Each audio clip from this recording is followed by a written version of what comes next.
All right, we're ready, y'all. Today we're talking about God-powered compassion. Compassion that works, like lights that work. Come on, light. I have another one. This one is not that effective, I guess. We're gonna set it up such that right now I've got all kinds of cords and things like that on it that are causing a little bit of changes here. Let's do this so that there's not a cord hanging in front of the phone. All right, so today we're talking about God-powered compassion. It crushes darkness, crushes suffering. Okay?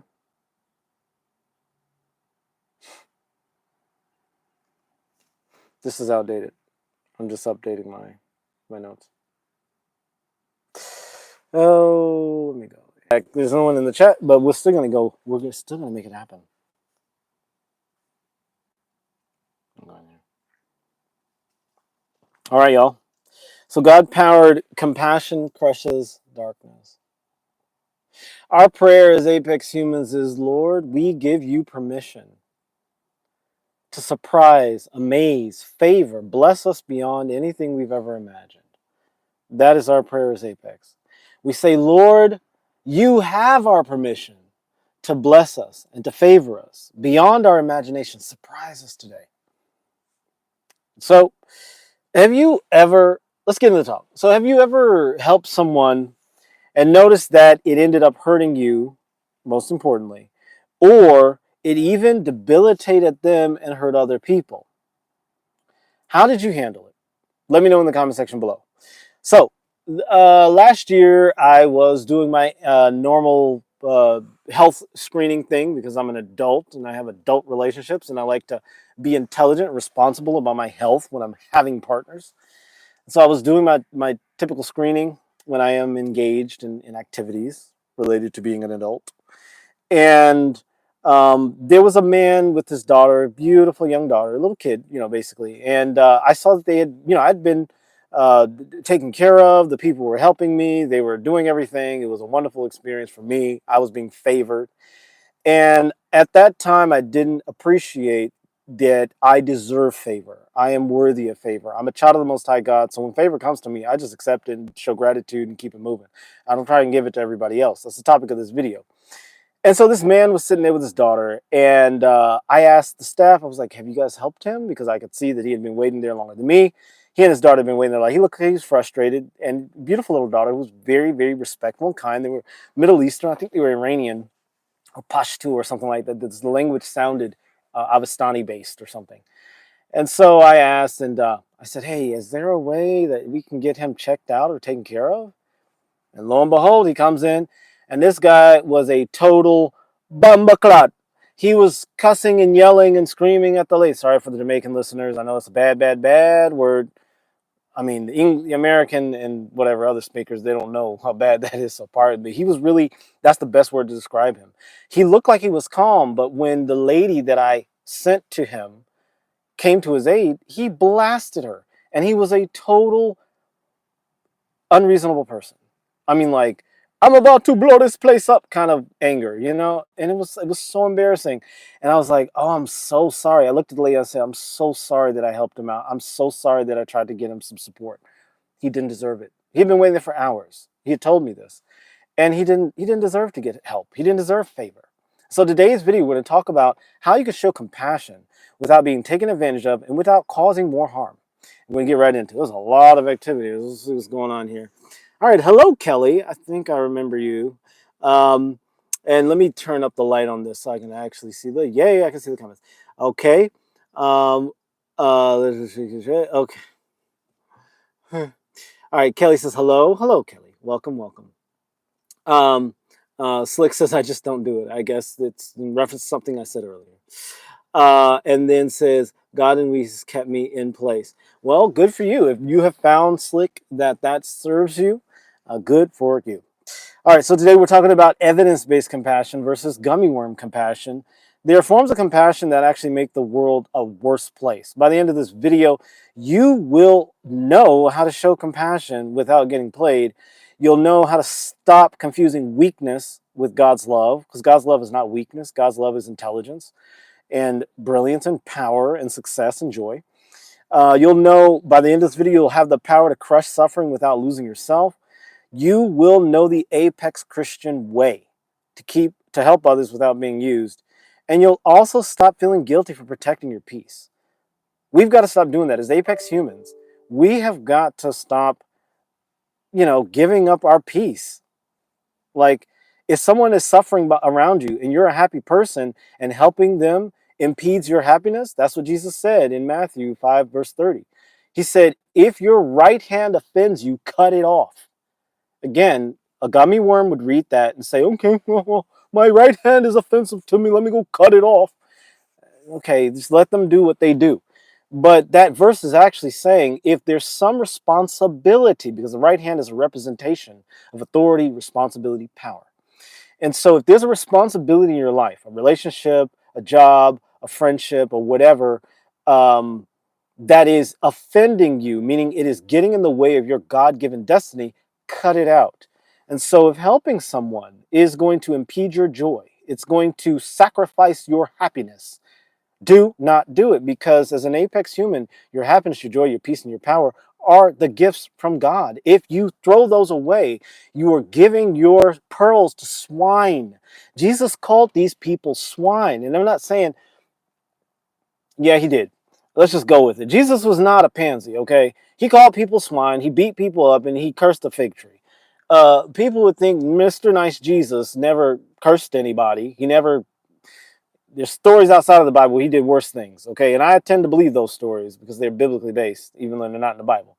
But Jesus was not a pansy. And so he said, if you give what is sacred to people that don't deserve it, they are the dogs, they are pigs.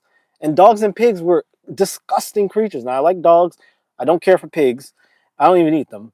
And so by the end of this video, you'll be able to see that your faith makes you a champion of compassion, okay? Turning caring into a force that crushes human suffering. As apex humans, we are here to end the gummy worm existence. Not by ending gummy worms, but by ending the systems that allow that to happen. And it does not happen by going to the government and writing a letter to somebody and then protesting. Protesting has never helped anyone ever, ever, ever, ever, ever, ever, ever. Martin Luther King included. It never helped anybody ever. It was people on the ground living their best lives now that made the world a better place. Okay? So let's not get it twisted. So let's get right into it. Before we start, let's lay the foundations. Let me see what else is going on here. Okay, I'm glad. Yes, Queen. Okay, Gunnar Koffel. Okay. Okay, girlfriend. So before we start, let's lay the foundations for what the false destructive forms of compassion, what I call gummy worm compassion, has led to. We live in a world that is overrun with inferiority. Like we have inferior people in positions of power. Not talking about Donald Trump because he's exceptional. But I'm talking about just generally. Like, I live in a place where you have a lot of gummy worms running the show. And that's evident in the fact that the place is pretty much in shambles.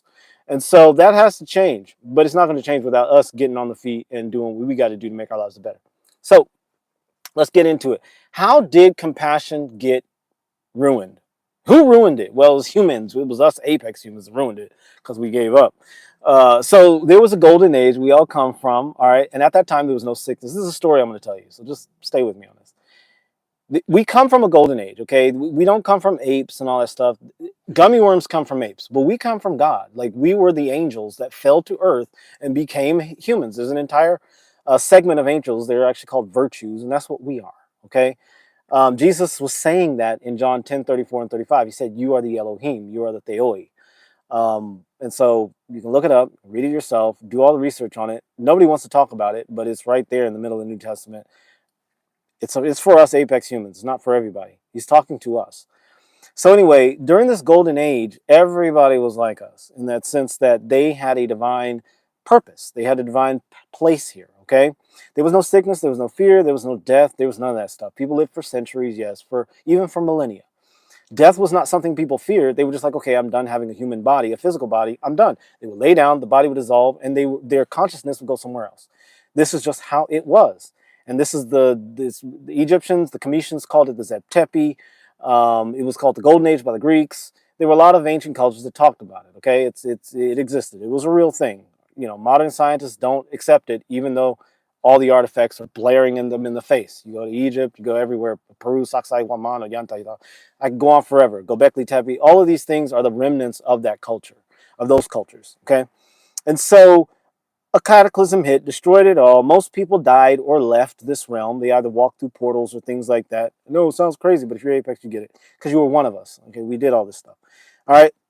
The survivors that were left behind were children. And I'm talking like people that were 200 years or younger. They were children in the sense that they hadn't lived that long. And they didn't have all the initiations. They didn't have all of the knowledge that they needed to run things. But they were far superior to anybody living now. And so these individuals were lost and afraid. They didn't have their guidance. They didn't have their communities. They didn't have their societies. But they still were able to run the world in a very positive and powerful way. Now, what happened during this time period was a lot of people, groups of people were separated. You know, they were like literally continents were destroyed. Things were thrown out of place. All of that. There were tribes who were like, look, we got to just get rid of the weak people. They weren't afraid of death, so they just died. Those people chose to die, or they just got rid of them. Like, they're just like, you're weak, your leg is broken, we'll just end your life. And they were like, okay, that's cool. Yeah, this is, you know, life's eternal, I'm eternal, I'm not worried about it. But those tribes, they were initially very successful, but they all died off. And there are remnants of this if you just read the histories. Those people, they killed off all the weak, big quotes, weak members, people that couldn't contribute physically or intellectually. They just got rid of them, and they just died off because, you know, you get rid of everybody, well, then you don't have any reproducing people, and then the population dies off. And so those people died off, and you've heard of, excuse me, if you've done deep research, then you've heard about them. Okay, they're in the myths and the legends of the ancients all over the planet. All right, so they dumped the weak. Okay, they did well for a while, but they just died off. But there were tribes that said, you know what, let's not kill off all the weak people, the physically weak, the intellectually weak. Let's keep them alive because they have a contribution to make. And this was the beginning of compassion. They said, okay, we know that you got your legs blown off and you somehow survived that. We're going to keep you alive. And the energy we take to keep you alive, you're going to contribute, you know, something to the society that's going to keep us strong. And the person who had their legs blown off happened to be an electrical engineer or something like that. And they helped the society, you know, harness electricity from copper ore or something like that. I'm being hypothetical here, right? Okay. So no matter how weak or no matter how intellectually inferior these people were, their value was ascertained. They were like, okay, let's find out what value you have to society. And so they used a system to identify what value these people have and had, and this was the beginning of the mysteries, the ancient mysteries, the initiatic tradition. I'm going to keep going for the intellectual that's here. The initiatic tradition. So this is what led to the Egyptian mysteries, the Greek mysteries, the Persian mysteries, all these. And the mysteries just means the initiation, like the Freemasons, the Illuminati, all that stuff. All of that came from a system of identifying value by taking a person through a set of challenges and seeing which challenges they were able to best face, overcome, and surpass. Okay? So it measured their value, and then when they went through the initiation, they were placed somewhere in society in a position of authority. So if they were really good at whatever, you know, let's say it was they swam really well through the Sirion and got to the end without being eaten by crocodiles. And so then they were chosen as leaders in perhaps war or anything that required bodily control and power over fear. And so they were put into positions of leadership. Now, most gummy worms just got, you know, and I'm saying gummy worms, I'm talking about people that didn't really have a lot going on up here and they were just followers. Those people started to proliferate, okay? In these societies, just breathing and being alive was not enough to demonstrate your value. So they were not as bad as the cultures that just killed people off because they were broken or they were stupid. But they were still like, you know what? We're going to put everybody through this initiation. Everybody who survives it is going to be a part of society. Those who die just don't reproduce, and it's all good. If you know anything about the Spartans, what did they do with twins? They put them on the hillside, and the animals ate them. That's how Romulus and Remus came to be, and that's how the Romans were started. It was twins that were left on the hillside by Spartans, and a wolf bitch, literally a female wolf, fed them from her teat, and they were feral children according to the myth or the legend, and they grew up and they became Romulus and Remus, and that's how the 7 hills of Rome was eventually created, and the Roman Empire came to be. This is the history of the Romans. The Spartans were kind of descendants of this mystery system that I'm talking about. Children were taken through the mysteries. If twins were born, they were like, too many people, get rid of them. Literally. And there were so many cultures that did it. I'm sorry to say this, but albino children were especially in sub-Saharan regions, were literally just killed or put off in the forest. It was a terrible, from modern perspective, it was a very terrible thing. It was very unfortunate. Okay. However, this is how they were able to maintain a certain golden age society. When I say albino, I'm not talking about our Aryan brothers to the north, because they have been there forever. Aryans and people that look like me have been on the planet for the same amount of time. Fair-skinned people with fair hair and fair eyes are not newer. They're not a genetic mutation like National Geographic and the black racists want you to think. No, Aryans, the Albanians, they've been here forever. They're hundreds of thousands of years old, just like Mauryan people. Anyway, I digress. And so, just being alive wasn't enough to demonstrate your value. You had to go through the mysteries. And so children from the age of 6 to 13 were initiated. Females already have an initiation built into their bodies. As soon as they start bleeding, menses starts, they're initiated, okay? But there were rituals around that. Boys, however, were taken through a process that would often kill a good number of them. One of them, yeah, I'm part of certain societies. Some things I can't share. All I'll say is there were certain things they did to boys that would often eliminate certain ones. The ones that were not strong enough to make it through the initiation just died off. They didn't make babies, and the society stayed strong. Again, it sounds terrible, whatever. You can look it up on your own. Just look up initiatic traditions in the ancient world. Okay, and so these were the pyramid builders. These were the Parthenon builders. These were the ones who built Sacsayhuaman and Ollantaytambo and Göbekli Tepe and these sorts of places. Okay, these are these people. Notice we're not doing that now. Now, should we bring those things back? No, we don't need to be doing that to children. But there was a reason they did this. Okay, and so the best of the societies found a way to utilize all members, and the best of the members became the elite. And these people were referred to Elohim, Anunnaki, all of that stuff. Now, don't get it twisted. They were no alien Anunnaki gods. That's all BS, bad science, BS, bad spirituality, BS, malarkey. It's not true. There were no aliens came to the earth and then they did it. No. Yes, there are beings from other dimensions and all this stuff. We can talk about that later. But the Anunnaki means those who from heaven to earth came. Heaven was not an ethereal, magical place in the sky. Heaven was those from the highest level of mind, those who were most evolved in their consciousness. And they tended to be physically bigger people because they were eating better and they were favored in society. And that's what we were. We were the apex members of society. They were also referred to as Elohim. That's what Jesus was saying in John 10:34 and 35. It's in Greek or Aramaic originally, but then it ended up in Greek. But the word he said there was theoi esti. He was talking to the Pharisees, the priests who were coming after him, trying to kill him. In John 10:34 and 35, they're going to throw him off a cliff. Read the Bible. It's an exciting book. And exciting compilation. And so as they were trying to kill Jesus, Jesus said, is it not written in the supreme law, I said you are gods? Okay? And of course, if you read King James Version, it doesn't say the word supreme law, but it says, I have said, and when you go through the Greek, it breaks that down. But he said, I have said you are the theoi. Theoi is the Greek version for Elohim. Jesus was quoting Psalms 82 verse 6. He was talking about the judges. The word Elohim does not refer to God only.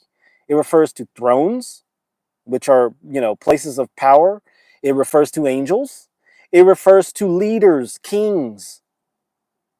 So clearly, it's not referring to the Most High God, who is Yahweh, the Eternal One, the Almighty, Rapha, El Shaddai. It's not referring to Adonai, Jireh, Jah. It's referring to you and I, those of you who are Apex. Make sure you like, share, subscribe. So these Apex individuals, these gods, goddesses, demigods, Olympians, whatever terms you want to use, were set apart because they went through the initiation with exceptional passing. They were able to do all kinds of things that you go through in initiation that truly separated you from the masses, the gummy worms. The Inca, they were, the Inca were not a group of people. The Inca was one individual. But the Inca and those just below him, the sons and daughters of Taita Inti, were the same thing. They had to determine whether you were really one of the apex. And you went through significant challenges that actually threatened your life. Okay? They were not like pat you on the butt and then tell you to eat a dog turd and then, okay, well, that probably would end your life or make you sick, super sick. But what I'm saying is they didn't do stupid stuff like that. Okay? I can't talk about it because, again, this is stuff that I can't just put out there in the ethers. So when the monarchy, so all of this, the Anunnaki, the Elohim, these were humans. Okay, they were humans, flesh and blood humans, living on the earth, walking around like everybody else. But they had a light in them. They had the spark of the divine in them. They were the chosen. And that's what you and I are. Okay? So these people became the monarchy, the royal house of Britain and the Romans and the Greeks. And guess what? If you go back in history, if you actually read primary source documents like Arnaldus Montanus's books in the 1600s, he talks about how Cameroonians and others were interacting with the British royal house, and the Malians were establishing schools in England and the British Isles. All this stuff, well, he didn't talk about it, but others do. But all of these people were all connected. The British royals were connected to the Malian royals, Sundiata and those folks. Not necessarily Sundiata, but his descendants. The Spanish royals were connected to the Italian. Like everybody was connected on the top. There was no such thing as racism. It didn't exist. There's no racism up for us apex people. We're better than it. That doesn't even enter our brains. It doesn't. We just don't. That doesn't even compute here. Racism and you're better than tribalism. That's gummy worm stuff. We don't do that. Okay.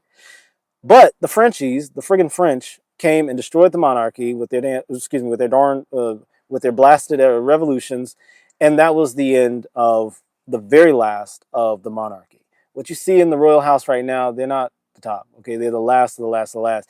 It was actually several. It was like kind of around the time of Hitler was kind of the last of the last, and then Mao got rid of him. Hitler got rid of him. He didn't. He tried not to get rid of him. He tried to keep them, but the Austrian and German royals were like, "We're not messing with you, dude. You crazy. But we'll give you a little money to see what happens." That's what they did. Okay, so the monarchy, when it fell, so did apex humanity. And of course, we've been in a dark age for like 6,000 to 12,000 years, but we really got dark about around the time of Napoleon, when all the monarchies started to fall, and everybody was like, "Oh, down with the king."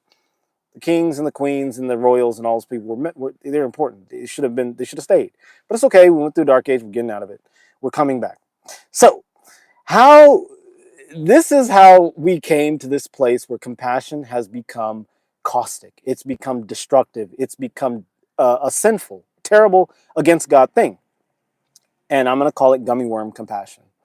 So when we started to say, "Oh, we're down with the people. We're like everybody else." Jesus never said that. Jesus never said like I'm just like everybody. Well, he did say he's like us, apex people. But he called the woman that said Syrophoenician woman a dog. He didn't call her a dog directly, but he said, "Your people are dogs. What are you doing? Don't talk to me." I mean, he eventually talked to her and healed her and all that stuff. But like, it's not elitism. Again, it's not like, "Oh, we're better than you." It has nothing to do with that. If you're a carpenter, you're not going to pretend that you're an electrician unless you're an electrician too. It's just that simple. It's just definitions. It's just clarity. And so gummy worm compassion crept in. Organized religion became a thing. And the gummy worm stuff started to lead to this fake form of compassion, fake form of kindness. It feels good, but it actually causes harm. Okay? It made humans weak. It perpetuated stupidity, and it made the masses easy to control. So let's say you have a person who's mentally unstable or something, and they're just running around crazy, screaming at the sky. So clearly there's a problem there. Should that person go and make more of him or make more of herself in the world? No. No. We got to figure out what's going on with them first and find out how to prevent that. So if they do reproduce and their kids are like that, then we can address that. Now, obviously, a lot of these people that are crazy on the street and stuff like that, they're hugely valuable to society, but society's messed up. And so there's two sides to this. But the gummy worm version of compassion has led to a world that does not work. And as apex humans, we've got to stand up. We got to get back on the ground. We got to make it happen. All right, I've ignored a lot of people. Let me get back in it. All right, okay. Yes, Queen. Yes, Queen. Oh, Crunchy Daniels is back. Crunchy Daniels is back. I'll always remember you, Crunchy Daniels. I say gummy worming can be how someone can get into religion in the first place. Yeah, I agree with you there. A lot of, and that's the thing. A lot of this, because this is the thing about gummy worm religion, gummy worm compassion, gummy worm morality, is that it causes you to violate. It causes you to violate the first commandment. And the first commandment is not a law of God. The first commandment is a description of God's chosen. When you make another, the problem with the gummy worm compassion, the fake being nice to people, fake stuff, you mean well in your heart because you love people, but they're going to take advantage of you. When you do that, you've detached yourself from the Almighty. You detach yourself from the Most High. And so you're saying the Ten Commandments are not commands from God at all. They never were, never will be. That if you want to believe that, that's fine. That's gummy worm Christianity. But the Ten Commandments are 10 descriptions, just like the 42 Confessions of Mayat. These are descriptions of the elite, the descriptions of the children of God, the chosen ones. It's their descriptions. And so when you're using fake compassion, gummy worm compassion, that causes you to get taken advantage of, that causes you to be treated poorly, that causes you to hurt people actually, oh, let me help you out. And then the person goes crazy and uses drugs and kills themselves. Deletes themselves from the census. Then what happened is you removed yourself from God's chosen. The Ten Commandments are describing God's chosen. So fake compassion pushed us out of God's paradise, meaning it removed us from God's chosen. Because instead of being clear and saying, hey, look, oh, hey, help me, brother. They got holes in his shirt and coming with me with moldy bread and saying, I need your help, brother. First of all, I don't know you. And why are you calling me brother? First of all, what are you doing? Right? And of course, there's lots of stories in the Bible, not lots, but there are a couple of stories in the Bible where people came begging for help to the children of Israel. And when the children of Israel helped them, God was like, what were you doing? You weren't supposed to help those people. They're losers. I've been trying to help them forever. And you're going to jump in and do my job? You think I'm not doing my job right? And then the children of Israel got cursed. Okay? So gummy worm compassion pushes us out of God's paradise and it damages the earth. It actually destroys the earth. Okay? Oh, let's just take in all the people instead of just letting people fend and figure it out on their own.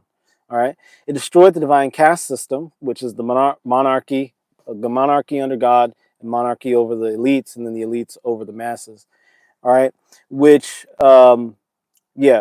these monarchs, these apex people that we are, ruled with actual love, true love, and divine order. We followed the laws of God. We didn't let anything go on.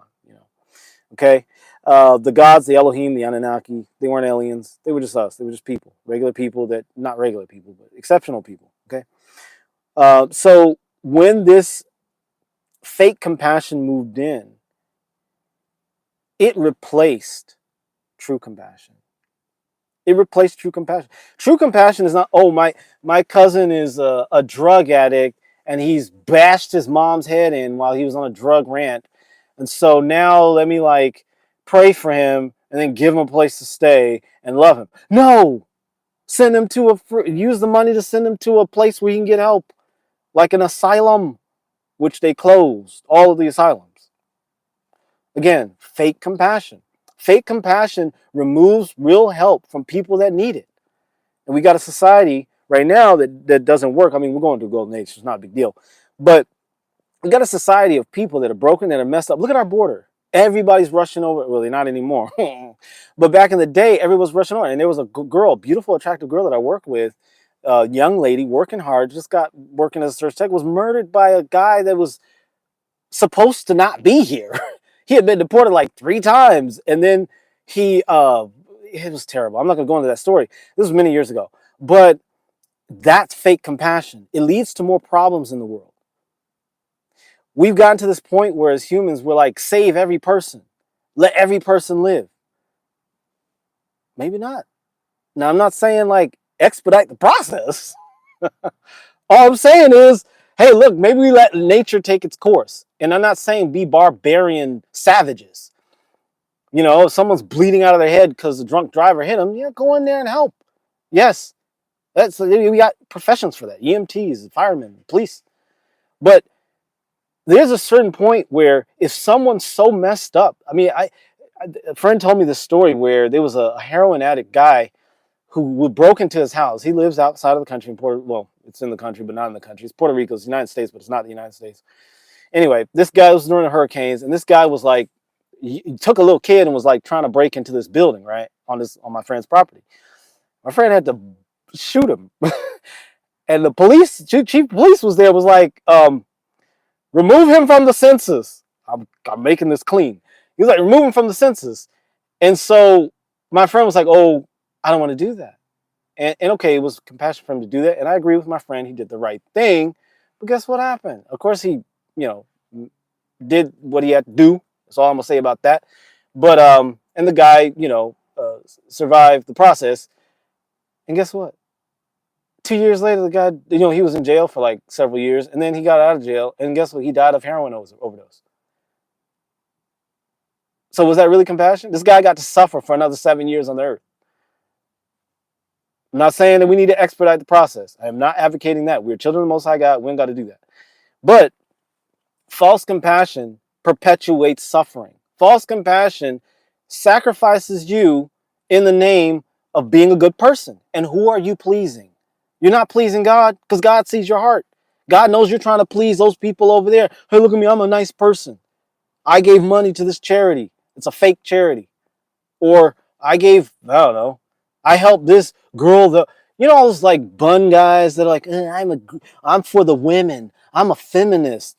And they're like the most consent violating tards consent violating people that you'd ever think, right? Real compassion comes from understanding. Gummy worm compassion broke the divine law of harmony by giving what was sacred to the swine, to the dogs.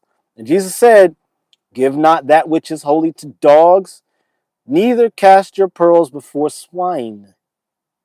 He's talking about people, y'all. Lest they trample them under their feet and turn again and rend you.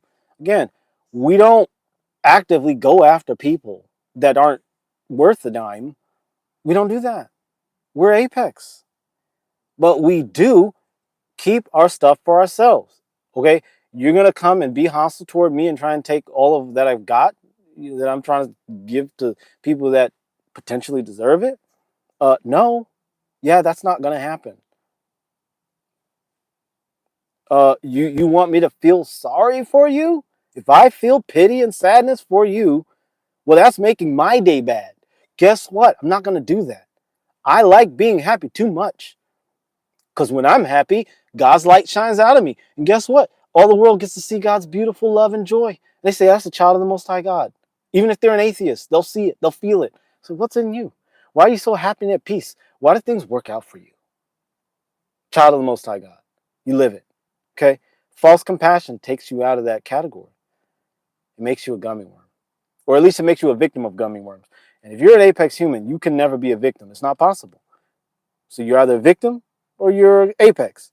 There's no in between. Like God's law is what it is. What you reap is what you sow. Okay? So fake compassion replaces truth with fake deeds, fake good deeds, so you can feel righteous. Okay, why? Because fake compassion, it's like losing your power. What you're doing is you're violating the first commandment, which is thou shalt have no other gods before me. Don't make any graven images. When you are looking to what other people think about you, I'm a good person. I'm a good person, right? I'm a good person, right? God knows. God will reward you. These gummy worms don't know anything. You don't owe them anything. Nothing. Oh, they think I'm almost used profanity. They think I'm a bad person. Oh, they don't know how to think. So it doesn't matter. They don't have the capacity to think. So why are you worried about what other people think? What gummy worms think? They don't have the capacity to think. So why are you worried about it? Okay. Fake compassion loses power. It becomes a crutch. It becomes a basis for taking advantage of you. It also is an escape from accountability. Look what we did with the suffrage movement. Oh, yeah, women's power, blah, blah, blah, blah. You know, the happiness rates of women have plummeted since then. I'm not saying like treat women bad, but I'm saying recognize that women are powerful daughters of the Most High God. Well, not all of them. Apex women are.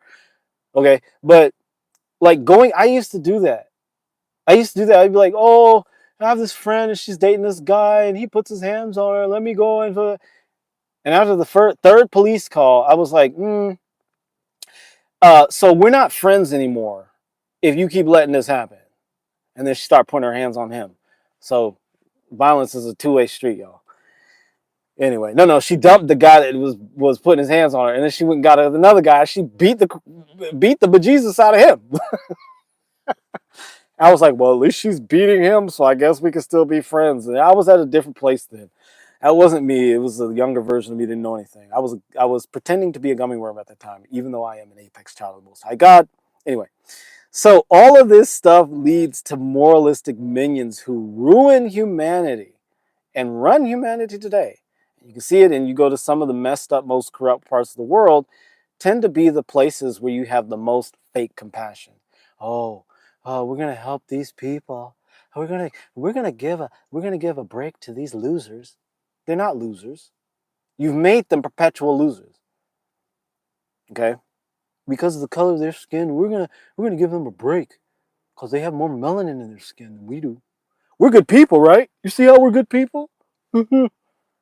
Whenever you look to a gummy worm for approval, you have cursed yourself. You can't curse God really ultimately, but you have cursed yourself. So I would say don't do that. And look, I'm not gonna do that either. No, I don't do that. I don't. I don't. Gummy worms, I could give a rat's fart for a gummy worm. Excuse me, for what a gummy worm thinks about me. I'm kind to gummy worms. I love gummy worms. I bless gummy worms as long as they don't become an impediment to me.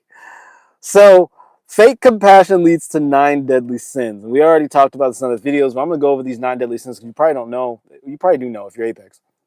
When I mention them, you'd be like, click, click, click. I get this. I get this. All right. Hello, Pixel, somebody. Um, so, the 9 deadly sins that violate the laws of the Most High God. Remember, you cannot break God's laws. But if you violate them, you will suffer the consequences. God's not punishing you. It's like when you put your hand in fire and you get burned, and you go, the fire spirit burned me. No, the fire spirit didn't burn you. You put your hand in the fire, and your hand is not fire retardant or fire resilient. And so it got burned. It's just the way things are. It's like there's certain structures in life. So these 9 sins are what geopolitical Christians, apex children of the Most High God, rise above. And if you still practice these sins, it's not don't beat yourself up. Forgive yourself. God has forgiven you. Don't tear yourself down. Be kind to yourself. The greatest law is to forgive yourself ultimately. And God says, forgive those who trespass 7 times 70, whatever. But you should forgive yourself 1,000 times 1,000. Every single time that you fall, forgive yourself because God already did. You're you're his chosen child. He loves you. He loves you. He really has got your back. Think of every time you sin, do one of these sins that I'm going to mention. Think of God as a loving grandfather that sees his little toddler great grandchild, a grandchild, fall and lovingly goes and picks him up, puts him on his knee, hugs him, kisses him, and says, hey, be strong. You got this. I believe in you. Get back out there and go and run again. That's how God is. Okay? To everybody, even the gummy worms. Okay? Who are these gummy worms he's talking about? So, as geopolitical Christians, there are 9 sins that we overcome every single day that we do not involve ourselves with. One is sacrifice. That means you are being forced to give things up with no reward. Jesus is the only one that needed to do a sacrifice. And by the way, his sacrifice was not dying on the cross. That's a gummy worm idea. There's no sacrifice in him dying on the cross. There's sacrifice for a gummy worm dying because you don't have life after this. You don't go to heaven. You don't go to the Father. His death on the cross was his exit out of the gummy worm world. His birth was his sacrifice. Remember that, okay? So don't ever sacrifice. You don't got to do that. Jesus already did it. It is done. Trust it. Claim his sacrifice. Struggle. Constant hardship with no growth. Bullshit. Sorry. The only reason I'm staying away from profanity is for my sake, because I want to challenge myself to be more creative with how I speak, okay? I'm extremely intelligent, so I like to challenge myself in new ways. So, bad science, not the other thing I was about to say. So, struggle is a sin. Never do it because you are a child of the Most High God. You ain't got to struggle. Constant hardship is what struggle is. There's no reward in that. Don't do it. You're better than that. Suffering is the third sin. It's glorifying pain. If you're feeling pain, look, pain is a part of life. It is what it is. It just is what it is. If you got to cry, cry. If you got to scream, scream. Get over it, though. Get to the next step. I can tell you, every time I stub my toe, I breathe in deep and go, whoo, that was unpleasant. I didn't like that. And I keep it moving. You know, I don't fall down and roll over like a little child, gummy worm. The fourth sin is scarcity. That's a fear of not enough, and that is a belief in not enough and the experience of not enough. There's abundance all around us all the time. Even if you, feel scarcity in your bank account, scarcity in your love life, or scarcity in your bed, or scarcity in your health, you can focus on those things, and that will just cause you a lot more suffering, which is another sin. Or you can say, you know what, it exists. It's a reality. I don't like it. But what are things that I prefer? And you can say the prayer that I always say to pray. All right. Starstruck says, aware, beautiful. You can say this prayer. Say, Lord, I give you permission to bless me, favor me, and surprise me in ways I've never imagined. Lord, I am your chosen child, and I know you've already blessed me. And so now that I've given you permission, surprise me. Let's see what happens. And watch what God does for you as his beautiful, divine child. All right. The fifth sin is stupidity. That's rejecting wisdom. Okay. So, you got to read the Bible, right? And allow God to guide you to wisdom. And God is just your common sense. It's your inner knowing. You already know what it is, so don't worry about it. All right. The sixth sin is slavery. That's serving systems that oppress, but also it's serving the gummy worms. Going to a job that you hate with all of your heart, and it's just paying you it's just giving you money, but you're giving it time, which can be more easily replaced. You can't replace time, not like you can money. I could blast $1,000, $1 million tomorrow and get it in whatever, right? Whatever period of time, whatever it takes, I can get it again. But let me throw away a month. Nope, you ain't getting that back. God restores all things though, so don't worry about it. If you've lost time, don't beat yourself up. Again, love yourself, forgive yourself. You're a child of the Most High God. You deserve forgiveness. You deserve mercy. You deserve grace as a child of the Most High God. Everybody gets it, but children of the Most High God are the ones who receive it. God gives it to everybody. Gummy worms just reject it. That's the difference between us and gummy worms. Gummy worms reject God's goodness. They just say, God, I can do it on my own. Let me see what the other gummy worms think. All right. The seventh sin is savagery. That's embracing violence and chaos. Okay, violence and chaos, you don't got to do it. Don't be a part of it. And violence is not just punching people in the mouth. Sometimes it's getting in people's business. That's violence because you are violating their stuff. Someone's having a hard time and they're creating their problems. And they didn't ask you for any advice. They didn't ask you for help, even if it's your own children. I have learned this and I've gotten so good at it.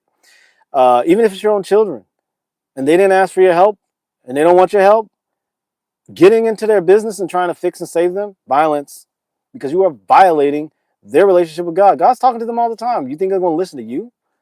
Unless God gives you a word to give to them, and you need to be careful with that too. You got a word to give to them, maybe you should give that word to yourself first. Be honest with yourself first. Look in the mirror first. You want to give them all this stuff, you got to do it. I do it. I do it. With these videos, I watch my videos over and over and over again. I'm like, reminder, reminder, reminder. All right. I'm just not giving it out. I'm receiving it. Superstition, blind belief with no faith. That's gummy worm religion. That's going to church. Jesus, Jesus, Jesus. pray, pray, pray. No thing happens all day. You know, all that Jesus prayer and go nowhere. Jesus said, don't pray to me, man. You can talk to the Father directly. What are you doing? All right, the Muslims got that. But you can still pray to Jesus. Ain't nothing wrong with that. And there's nothing wrong with praying to the saints. If you can use that, if it works for you, it works. You know, you pray to Jesus and something happens, hey, God bless you. But you can actually talk to the Most High God because you're His child. All right. And then finally, sexual depravity. That's misusing God's sacred energy exchange, God's sacred energy power. Um, that's a recreative, procreative power. Don't get involved with sexual stuff before you're ready. And I mean that. And I'm not one of those abstinence people because that's just as disgusting as just do whatever you want with whoever you want all the time, all day long. No, that's disgusting. That's perverted. That's absolutely immoral and it is an abomination. But it's just as abominable to be abstinent and not do anything all the time and be celibate when you've got all this energy flowing through your body that you need to express. All right. Sexual depravity doesn't just mean smashing bodies and fluids together. It also means when you have an idea, something you want to produce and create into the world that you want that's growing in you, that you want to impregnate into the world or whatever, that you are either stifling it through the church's version of abstinence, or you are letting everybody get their hands on it. You have to find that divine balance. God will show you. So sexual depravity doesn't just mean the sexual reproductive act.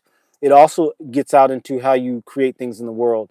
And so understand that sexuality is you are male and female inside. All of us are masculine, feminine, stone, water. Well, all of us are both. Okay, we're all hermaphrodites, especially apex humans. But we're not actual hermaphrodites. We're not actual trans or whatever. That's again, that's malarkey. They're real trans people. They do exist. Okay, but then there's a bunch of fake ones. There's more fake ones now, unfortunately, than real ones. Okay, so don't get that twisted. But sexual depravity is just misusing God's sacred creative power. So that's in all forms, not just the making babies and other humans. That's also in making ideas, getting things out there in the world. Okay, so just remember that. I have a whole video on that sexual stuff. Because sex is not just, again, it's not just making people. All right. I think I've driven that one around. Good. So let's talk about the solutions here. Okay. We're at 47 minutes. I love this stuff. What is evidence-based compassion? So this is what the compassion of God's Most High children, the Most High's children of the Most High God looks like. Okay. Evidence-based compassion is what we want to aim for. So this is compassion that actually helps. This is compassion that actually loves. This is compassion that actually heals. Okay. You're tapping into a compassion that actually makes humanity great again. Having compassion for people who are ready to receive it. That's number one. There are people who have done the work and who are open and who are ready to receive and take that gift and put it to work. That's where you have compassion. You don't have compassion if someone's coming with you open hands. Hey, I need help. I'm a victim. Look at it. Tell you this long, sad story. Turn those people away in love. God bless you, brother. God bless you, brother. Yeah, I'm going to pray for you, brother. Just tell them that. And then they get mad at you. Well, you want me to help you and you're not going to take help from God? Get out of my face. Sorry, I got a little passionate there. So, evidence-based compassion uplifts all parties involved. So when you're helping someone, not only does it help them, it helps you. And it helps other people. And it helps anybody that was touched by the compassionate act. It's a beautiful thing. It's a beautiful thing because you win. And also, evidence-based compassion is selfish because when you help somebody and the help you give to them does good in the world, meaning true harmony in the world and aligns with God's divine order, the world gets better. The world gets more harmonious. The world becomes more beautiful. Compassion that is evidence-based cannot be manipulated. It cannot be taken advantage of, and it cannot be used to promote disharmony. And so a lot of times, like when you go to the store and they like, would you like to do $5 for breast cancer research? 70 years ago, breast cancer was cured. There's like 8 cures. Cures. I'm not talking treatments. Cures. Cures. Like it's done. It's out of the body, done, completely done. They're not cutting off these beautiful lumps of love in front of a woman's body anymore. No, that's done. Okay? There's so many cures. Evidence-based compassion says, well, okay, there are several studies by these doctors, Wilhelm Reich. There's a doctor in Italy that uses sodium bicarbonate. This is all kinds of, I'm not a medical professional, so don't take my word for it. Read the studies yourself. And like it's resolved. So I'm gonna take my $5, my $10, and give it to an organization that's been working on cancer research for 50 years when it was cured 20 years before the organization existed. No, stupid. I don't do that. I'm a child of the Most High God. Evidence-based compassion goes back through and says, yeah, I'm not throwing my money at that. Okay, I'm not doing that. All right. Also, evidence-based compassion is based on rational selfishness. It means you putting yourself first. Is helping this person going to hurt me? Yes. Okay, I'm not doing it. Is helping this person going to make my life better? Yes, I'm gonna do it. And this is why helping kids is so important. Real kids, like young people that are struggling, trying to start it out, make it out there, and get it out there in the world. You can see that they're grinding, man. You can see that they're getting it. Help them, support them. Not too much, but enough for them to know that God is watching them. Now, it's not your job to show them that. If God tells you to help, help. It may be a word. It may be time. It may be money. It may be whatever. It may be a prayer. Literally, you go into prayer in the secret of the secrets. You go into the closet, go into God and say, Lord, I see this child of yours blessed by you today. Thank you, Father. Thank you, Father, for your blessings. Thank you for your favor. Thank you for covering them with your abundance and showing them your spirit and taking their dream and putting it out in the world and making the world a wonderful place. A prayer for that person's worth it. Don't pray for losers. Don't waste your words and thoughts and time on that, because that's fake compassion. You know this person's a loser. You know they're not going anywhere. Do one prayer, move on. Literally. And I've learned that. I'll pray one prayer for somebody. I'm like, yo, I feel bad every time I think about this person. And God's like, well, stop thinking about him. Let me take care of him. And guess what? God does it in minutes, in seconds. God is so fast. God is so powerful. That's my dad. That's my father who created the universe. And your father too. Stay Apex. So, compassion is based on an intrinsic virtue. When you hear a person's sob story, I was touched and it was wrong and I didn't like it. Okay, well, what are you doing about it now? I'm just telling my story. I don't want to hear your story. Keep it to yourself. You don't have to say it like that. Don't do what I'm doing. Okay, I've done that to people. It's not nice, but don't do that. Okay, maybe say, okay, I take that back. Whatever. Do what you got to do. Maybe that saves them. Maybe that's compassion. Tell them to shut it. Shut it. Go do something to make your life better. And leave them alone. Because then they're going to get hurt. And they're going to get a bunch of gummy worms come after you and tell you you're a bad person. He was a victim. Was it victim blamer? What do they call it when you mean to victims? He was a victim. Anyway, who cares? It's not important. So intrinsic virtue is you know what's truth inside of you. When someone comes to you and say, I need help. I need some help.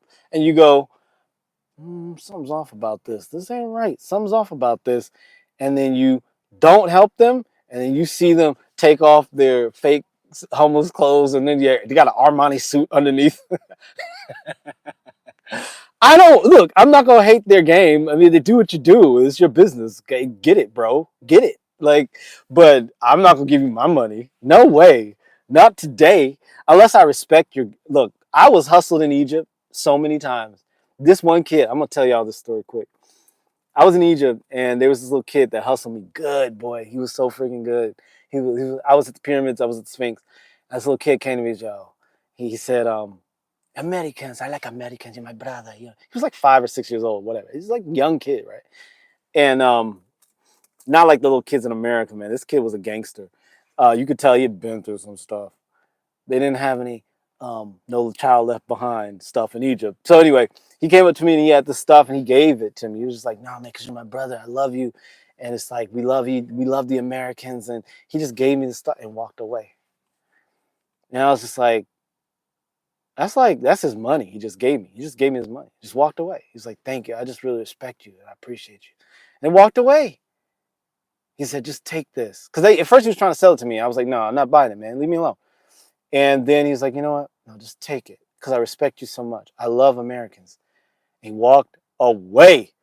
I was like, what? This guy's got game, man. And it wasn't a walk away like walk away and keep looking back. No, this kid he had it down pat. I was like, oh man, and I gave him like 10 US bucks, which it was like 600 Egyptian pounds because black market stuff. Anyway, and so that was legit for him, man. That was like good. That was good dough. I would have given him more, but if I did have it on me, but I stopped myself. But I was like, man, this guy, his game is so good, man.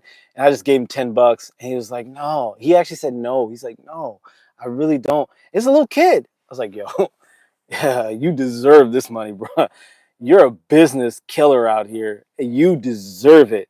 So yeah, he was running game, but his game was like foolproof. So he deserved the money. Like I gave him the money. Like I don't care, dude. You get the money. So in that case, it's like, yeah, I was getting scammed, but the scam was so good, I had to respect the game. That was an apex scam right there, man. God bless him. So I gave him that money. I was like, bro, you're so good. And then finally, evidence-based compassion is based on moral objectivism. Now, there is a true morality that exists. It is in the actual substrate of reality. Like you can look in the world and you can see real morality. You can see real morality. And there are people that make all these lies about relativism. Relativism is complete malarkey. It's bad science. It's bad spirituality. It doesn't make any sense. Everything is relative. Well, this culture believes that it's okay to like set your wife on fire when she doesn't listen, and then every culture is no. Not every culture is the same. Some cultures are savage cultures. Some cultures need to be eliminated. Okay, like again, you can eliminate the culture without eliminating the people. What I'm saying is there are cultures that practice all kinds of abominable acts with children. We're going to let those things happen? No, we don't let those happen. Because there's an objective morality. And objective morality is based on the highest good, the highest harmony, the highest ends. Well, who decides that? A person with a functioning brain does. Well, what about the people in Papua New Guinea who do all these weird acts with kids? Oh, we're going to just eradicate their culture? No, I'm not going to live in Papua New Guinea. I don't care about them. I'm going to live here. But if they want to bring that malarkey here, it's not going to happen. You're not going to get past customs. See? And so there is a moral, objective morality. You can also look at life and evolution. And then, people don't like to hear this, but the colonists were supreme. Oh, they raped and pillaged and wiped out and genocided. Yeah, they did. Because the people that he encountered, they were superior to. I hate to say it.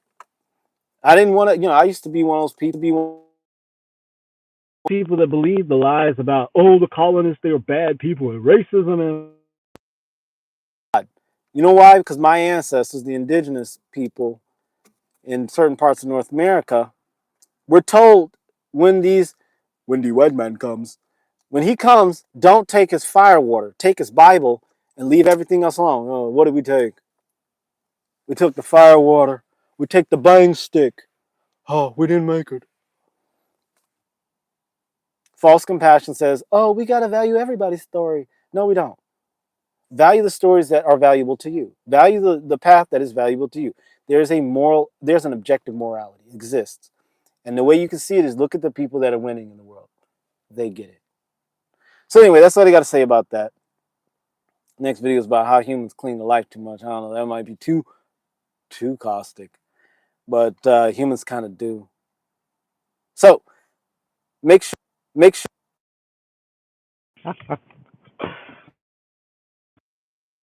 fake morality, okay? And false morality is deadly. Make sure you don't do it. That's all I got to say. Stay aware, stay awake. Stay Apex.